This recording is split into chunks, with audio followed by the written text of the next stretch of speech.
Hai guys, jumpa lagi dengan saya, Mr. Flash Diskorup yang hobi nonton tapi malas bekerja. Kali ini kita akan kembali mereview alur cerita sebuah film drama Korea yang menarik dan pasti keren banget untuk ditonton. Film ini berjudul Squid Game, yang menceritakan tentang sekelompok orang yang berjuang mempertaruhkan nyawa dalam permainan game misterius, dan untuk pemenang game itu sendiri akan diberi hadiah 45,6 miliar won. Dan kali ini adalah episode kedua. Jika teman-teman belum menonton, silakan kunjungi channel kami karena kami telah mengupload Squid Game episode pertama kemarin. Oke guys, sebelum kita ke alur ceritanya, jangan lupa untuk like, subscribe channel ini agar kami tetap bersemangat untuk membangun channel ini. Di awal scene dibuka dengan api berkobar di dalam tungku perapian kremasi jenazah. Rupanya jenazah-jenazah dari korban yang tereliminasi di permainan lampu hijau lampu merah sebanyak 255 orang yang tereliminasi semuanya di kremasi. Tampak Gi-hun, Cho San-woo, dan Ali duduk dengan wajah muram. Mereka masih shock dengan permainan yang memakan banyak korban itu.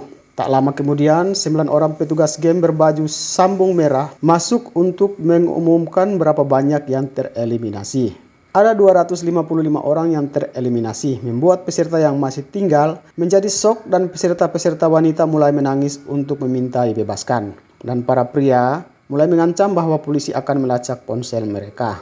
Keadaan mulai ricuh sampai salah seorang petugas itu melepaskan tembakan sehingga semua orang terdiam. Tiba-tiba Sang Wo yang kelihatan terpelajar menganjurkan agar diadakan pemungutan suara untuk menentukan apakah permainan itu diteruskan atau tidak sesuai pasal ketiga di perjanjian yang ditandatangani. Mereka semua pun setuju dan pemungutan suara pun dilakukan. Tetapi sebelum pemungutan suara mereka pun diperlihatkan jumlah uang yang akan mereka peroleh di bola kaca berbentuk seekor babi, dan tampak bulatan kaca besar itu hampir penuh dengan uang yang jumlahnya 45,6 miliar won jika mereka memenangkan permainan. Waktu berjalan ternyata dari 200 orang yang tersisi 100 orang yang setuju dan 100 orang yang tidak setuju, dan tertinggal pemilih terakhir yakni kakek Nam. Kakek Nam berpikir sejenak untuk menentukan pilihan dan ia pun menekan tombol merah. Akhirnya 101 untuk yang tidak setuju dan permainan tidak jadi dilanjutkan. Akhirnya mereka dikirim pulang untuk kembali ke kehidupan normal mereka. Terlihat Gi-hun mendatangi kantor polisi terdekat untuk melaporkan kejadian yang mereka alami. Tetapi kurangnya bukti dan tidak dapat menunjukkan tempat membuat polisi menertawakan Gi-hun. Tetapi John-ho, seorang polisi muda, tampak tertarik dan meminta alamat Gi-hun untuk dimintai keterangan. Karena ia menduga kakaknya telah menjadi korban sama seperti yang diceritakan Gi-hun. Sang Wo yang berhutang 650 juta won mendapat panggilan lewat SMS. Bahkan toko ibunya didatangi penagih hutang dan itu membuat ibu Sang Wo kaget setengah mati.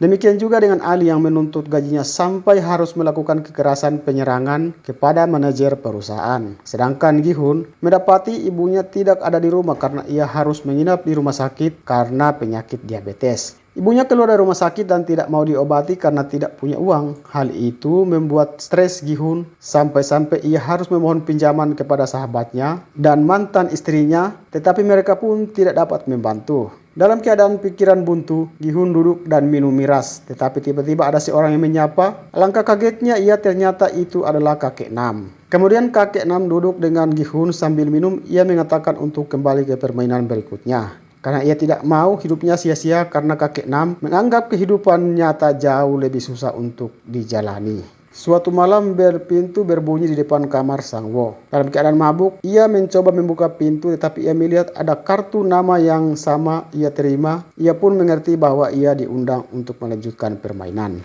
Begitupun dengan Daek-so yang setelah kembali ke kehidupan normalnya malahan mengalami percobaan pembunuhan oleh anak buahnya sendiri. Gi-hun yang akan pulang ke rumah dicegat oleh John-ho untuk meminta keterangan tentang tempat permainan maut itu dilaksanakan. Tetapi Gi-hun tidak mau memberitahukannya. Sesampainya di depan pintu, Gi-hun kaget karena ada kartu nama yang pernah ia terima tampak terselip di pintu rumahnya. Ia pun mengerti bahwa ia diundang untuk melanjutkan permainan maut itu. Scene berikut tampak Gi-hun, Sang Wo, kakek Nam, Ali, Se-byok, Deok-su telah berdiri di tepi jalan di mana pertama kali mereka dijemput dengan minibus. gas untuk pergi ke tempat permainan maut itu. Akhirnya mereka naik ke bus itu dan gas bius pun berhembus. Perlahan mereka pun tertidur. Minibus itu perlahan merayap di kegelapan malam menuju tempat permainan maut.